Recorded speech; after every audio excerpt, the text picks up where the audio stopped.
Oke, ketemu lagi, selamat malam dengan Tupai Tech by Mingat Crypto. Malam ini kita akan kerjain PSU ya. PSU mesin ASIC atau PSU APW 9 ya. PSU nya seperti ini ya. Ini punya bro yang ada di Malang. Kondisinya hasil pengecekan, power 12 volt masuk, power 20 volt yang untuk dashboardnya mati. Jadi posisinya kalau dipasang di mesin ASIC, fan muter, tapi nggak mau heatsink. Karena apa? Karena power yang support ke dashboard itu 0, alias dashboardnya nggak dapet power. Nah, jadi hasil pengecekan, partnya udah dateng. Nah, ini kebetulan juga saya review sedikit kemarin orderan saya ya. Orderan saya terkait sama timah cair udah sampai. Nah, ini yang untuk kerja mesin ASIC ya, 260 derajat. Saya kasih unjuk. Nih buat Anda rekomendasi ya. Lebih cepat dari yang kilat-kilat nih. Saya kaget juga, barangnya udah nyampe ya. Yang ini memang agak susah ya. Yang ini agak susah kalau di Indonesia. Jadi Anda kalau di yang ini sih lebih gampang. Ini banyak persamaannya. Yang penting Anda lihat SN63 ya, PB37. Ini biasanya di VGA. VGA buat ribol pakainya ini. Nah, kalau ini biasanya untuk buka ya, bantu buka supaya cepat meleleh. Ini rekomendasi saya free shipping ya, tapi express kilat. Ini untuk ngerjain nanti ribol. Ini saya beli ukuran besar ya, 0,5 kilo karena nanti makanya banyak. Kita keep dulu. Ini hanya informasi tambahan. Fokus nanti kita akan bedah kasus terkait PSU ya. Saya kasih tip-tipnya aja. Supaya agan-agan yang di sana daerah misalnya ya, di saya kerjaan lagi banyak nggak bisa, Anda bingung ngerjainnya, Anda tonton video saya, ikutin apa-apa yang mesti Anda buka, apa-apa yang mesti Anda ganti. Kalau Anda nggak bingung spare partnya, bisa order di online shop. Kalau nggak ada, bisa saya bantu, kita order bareng-bareng. Kalau kebetulan saya ada, saya pinjemin, atau Anda bisa beli di saya.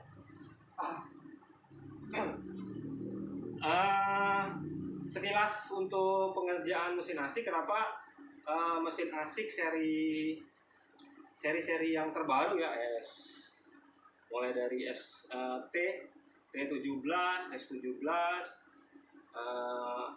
T ada yang TE, T17E, T17 Plus ya, macam-macam ya.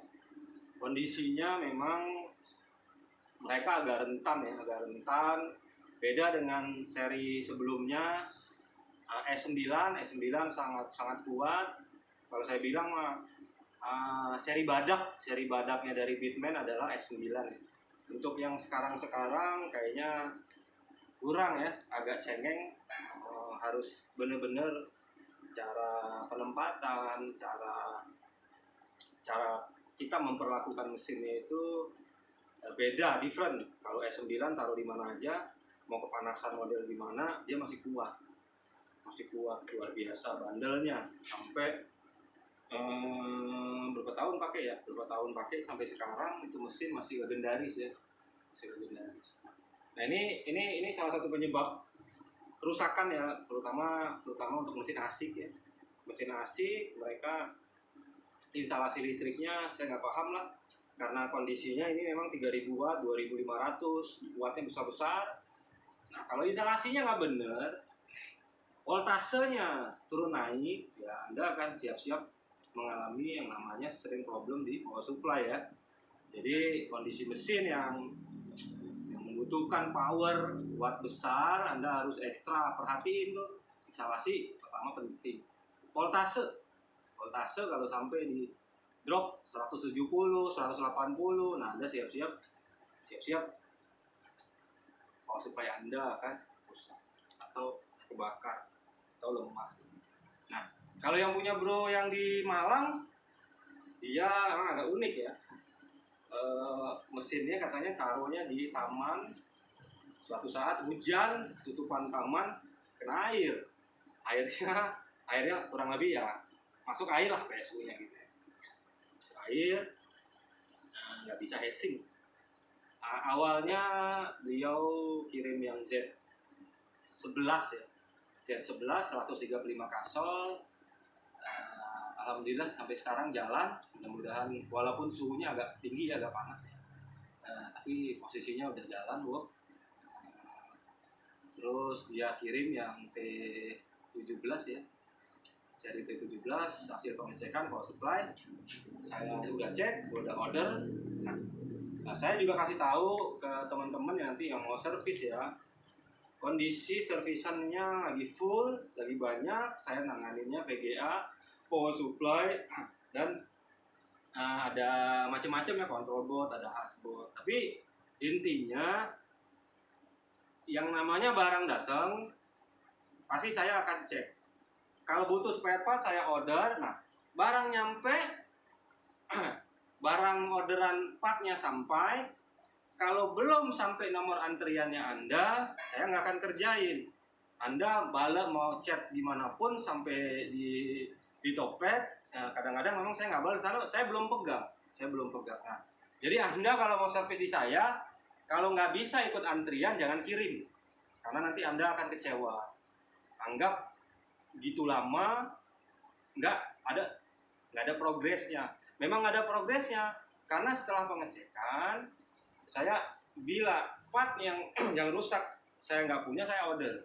Setelah partnya sampai ada semua, nunggu antrian kapan pada saat nanti giliran mesin Anda akan diperbaiki. Nah, jika nanti Anda mengalami atau Anda nggak siap dengan mekanisme antrian seperti itu, saya berharap Anda jangan kirim. Nanti Anda akan kecewa. Dan saya juga nggak ada customer juga ya terkait VGA. Ada bro yang di Semarang kalau nggak salah ya. Saya nggak bisa report tiap minggu ya, karena saya jarang online. Adapun online hanya untuk nge-upload, nge-review, sisanya saya kerja selesai saya istirahat. Kalau kerja seperti ini, kita harus imbangin dengan istirahat yang cukup. Kalau enggak, Anda akan bermasalah. Nah, jadi teman-teman yang merasa nggak sepaham, nggak sepakat dengan mekanisme kerja antrian yang seperti ada di saya berharap jangan kirim, nanti Anda akan kecewa. Jadi saya tegesin sekali lagi, karena banyak ternyata teman-teman ngerasanya saya ini kerja hanya urusin Anda punya barang. Mohon maaf ya, nggak seperti itu. Kalau seperti itu saya bisa tiap hari report pekerjaannya seperti itu, ke pekerjaan yang punya Anda. Jadi kita akan selesaiin ini ya. PSU APW 9 yang untuk unminer, T17 punya bro yang di Malang. Mudah-mudahan work ya. Nanti saya kasih tips-tipsnya apa-apa aja sih PSU ini sebenarnya. Yang bikin susah itu bukanya sebenarnya. Kalau analisa kerusakannya confirm nggak ada masalah, fix itu aja selalu yang jadi masalah, yang jadi persoalan itu aja. Cuman kadang-kadang bukanya itu memang agak keras dia ya, agak keras. Anda mesti ekstra hati-hati, kalau nggak jalurnya bisa rusak. Nah, kalau jalurnya rusak ya Anda harus sambung segala macam, agak-agak ya pengerjaannya aja sih pengerjaannya. Tapi kalau untuk analisanya sangat gampang. Ada dua tipe biasanya kalau power supply ini tuh, ada yang short sama bakar ya, sama lemah. Banyakan kalau di seri APW 3, APW 7 itu kebanyakan lemah itu lebih gampang ngerjainnya. Saya udah lumayan banyak lah ya kirim ke teman-teman. Kadang-kadang mereka bilang, wah habis di servis chip yang XXX, pasang PSU yang habis di servis malah chipnya katanya sembuh. Tapi sekarang saya udah nggak coba asik lagi karena wattnya gitu tinggi ya. Jadi saya hanya bantu selesai servis, running di mesin 24 jam, Jalan normal mesin berarti PSU work, nggak ada masalah. Kita kirim. Nah kadang-kadang kalau yang untuk di teman-teman di Jakarta ada bro yang di pick ya, beliau kirim 6 kalau nggak salah, 6 sama 1, karena kita udah kayak temen ya, saya anggap udah kayak temen. Dia datang 6 karena saya mesti kerja VGA, anak buahnya saya bilang saya lagi kerja VGA, saya punya saya punya barang power supply yang bagus juga, saya kasih dia pakai pinjem buat apa, buat mesinnya jalan. Nah, jadi memang kondisinya kalau Anda perlakukan saya bukan seperti teman, saya akan perlakukan Anda juga seperti teman. Kalau Anda perlakukan saya seperti apa, kurang, kita harus bisa saling memahami. Anda butuh saya untuk saya bantu barang Anda. Tapi dengan catatan Anda harus ikut aturan saya. Kalau Anda paksa dengan aturan Anda, jangan pernah kirim barang Anda ke saya. Jadi kalau Anda mau servis di saya harus ikut aturan saya. Kalau Anda nggak cocok, nggak mau, jangan pernah kirim. Saya bilang ya, jangan pernah kirim. Anda nggak perlu marah-marah di topet, bilang saya nggak ada hasil, saya udah keluar biaya kirim. Saya ingat kasih tahu Anda, berapa biaya kirim, Anda kasih tahu saya akan ganti. Saya nggak butuh uang Anda, ya.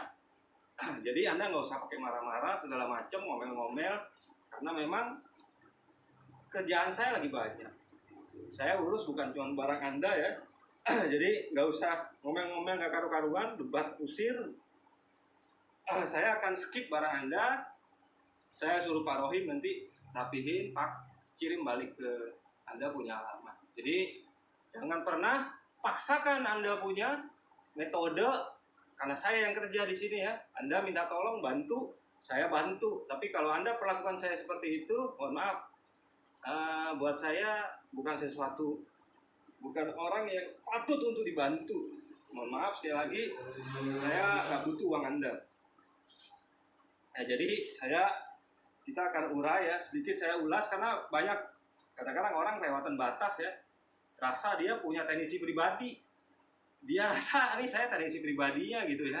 Saya nggak pernah minta uang di Anda.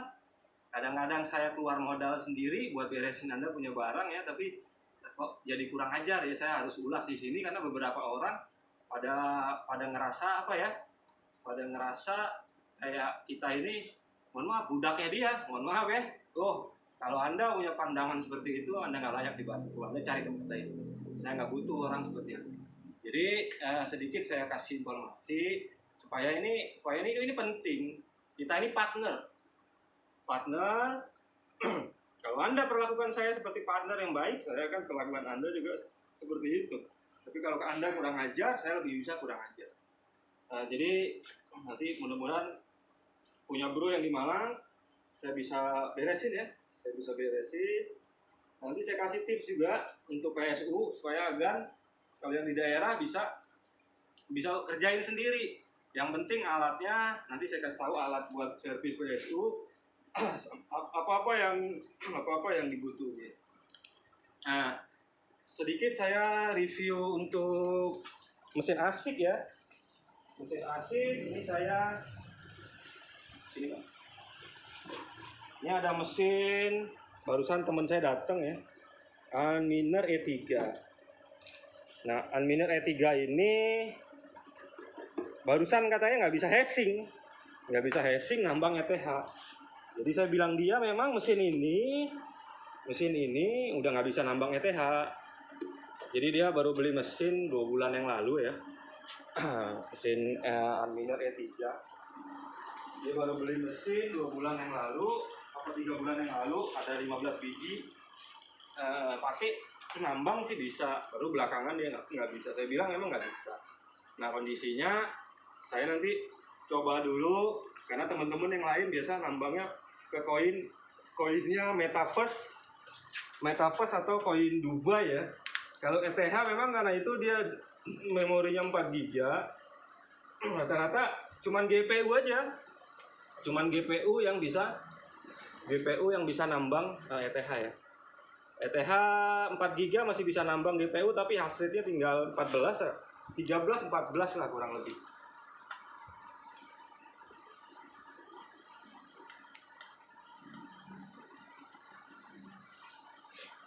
Sama ini saya mau sedikit kasih informasi ya.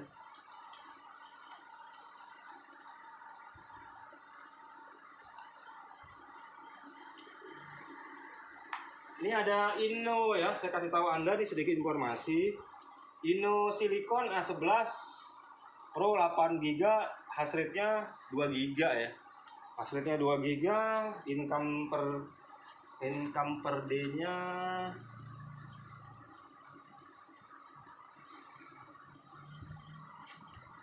income per day-nya 191. Nah, saya saranin Anda jangan pernah beli mesin ini. Karena kalau nanti ETH POS ya, kalau nanti sampai ETH POS Anda pakai mesin ini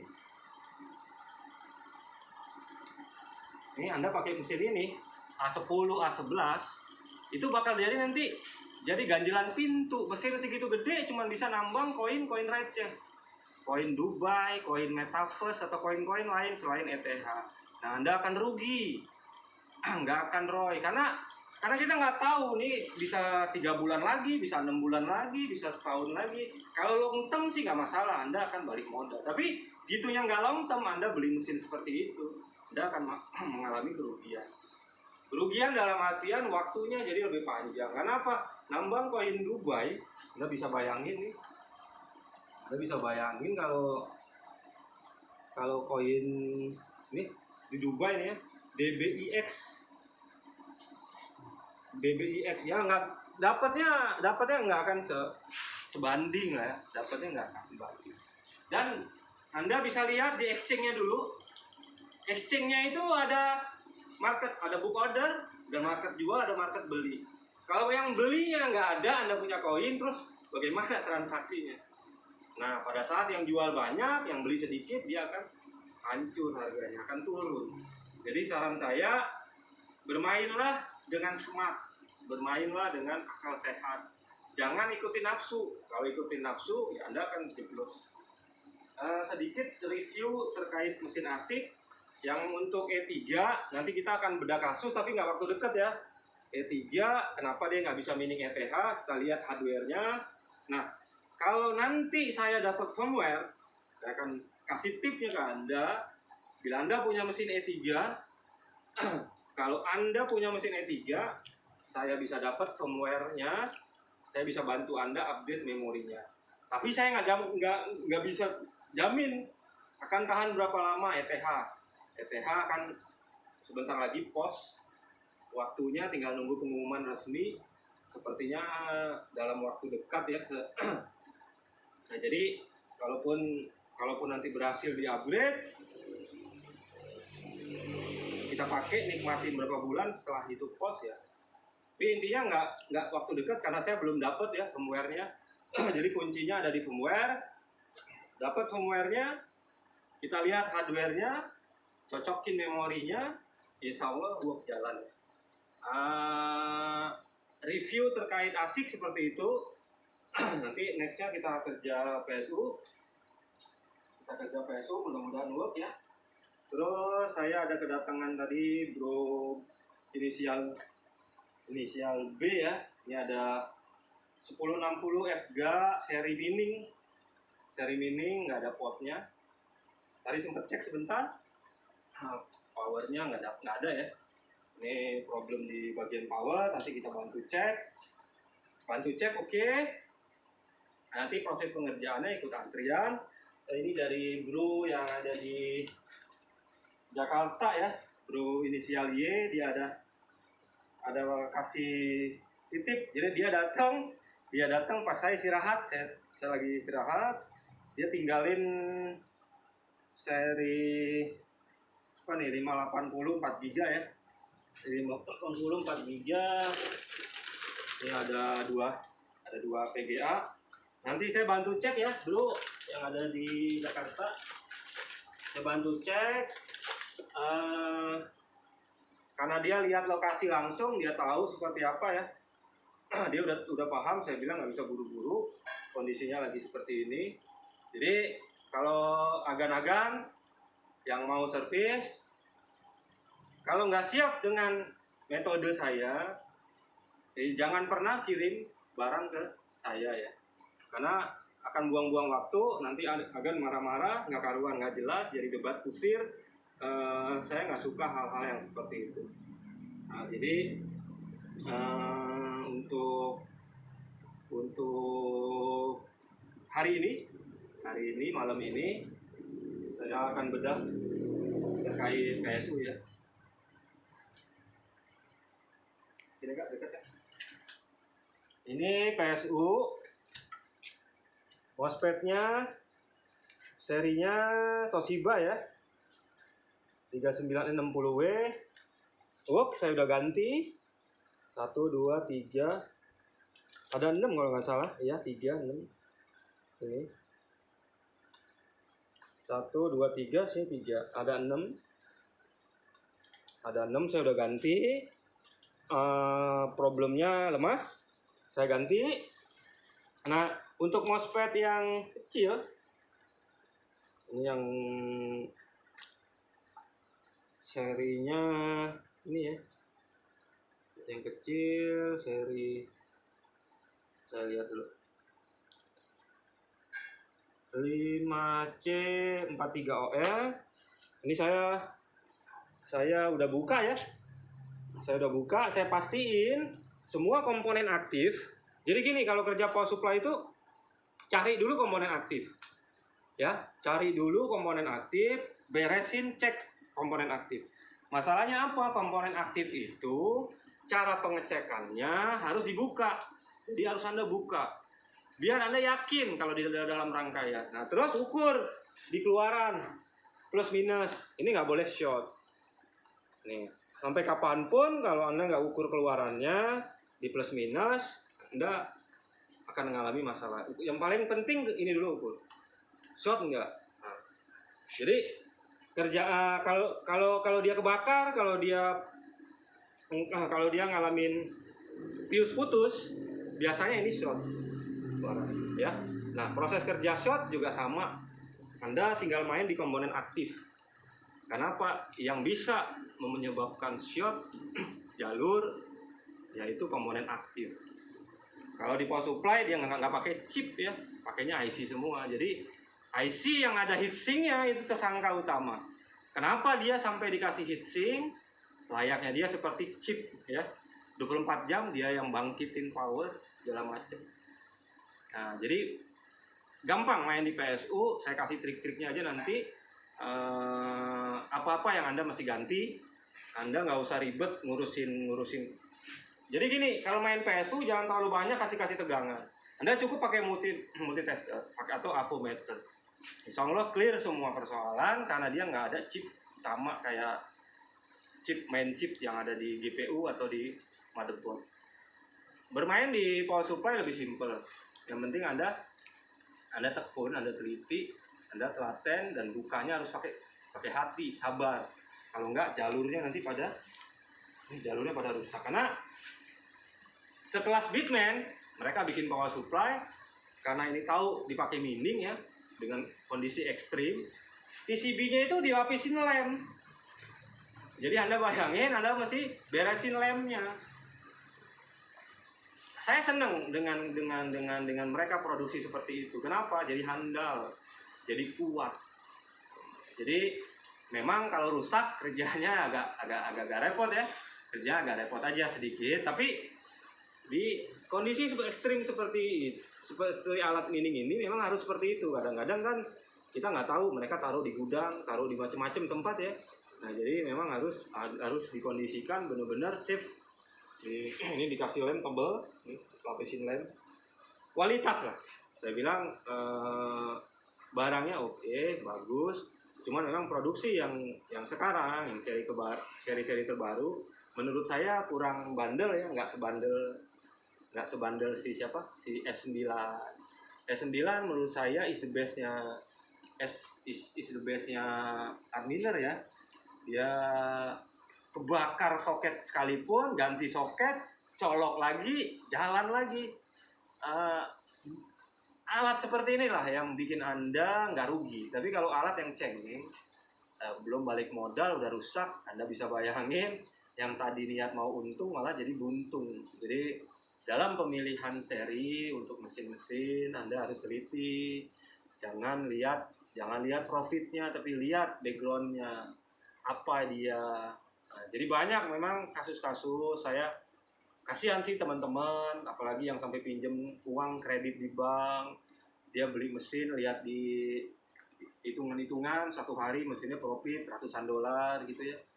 Pada saat dia order barang di Cina, profitnya masih bagus. 2 bulan barang nyampe, 3 bulan barang nyampe Indonesia, mohon maaf, bukan profit tapi minus. Udah bisa bayangin, dia kredit. Nah, ngalamin hal-hal seperti itu, dia bawa mesinnya ke saya, mesin baru, saya kaget. Kenapa kok beli nggak bilang-bilang? Kalau bilang kan kita bisa larang ya. Dia hati-hati Anda kalau bermain dengan mesin asik, karena bukannya saya ngejelekin, bukan. Ini alat. Kalau kita salah ambil, salah membaca ya, atau melihat ini, kalau Anda hanya melihat profitnya, karena profit itu nggak jadi jaminan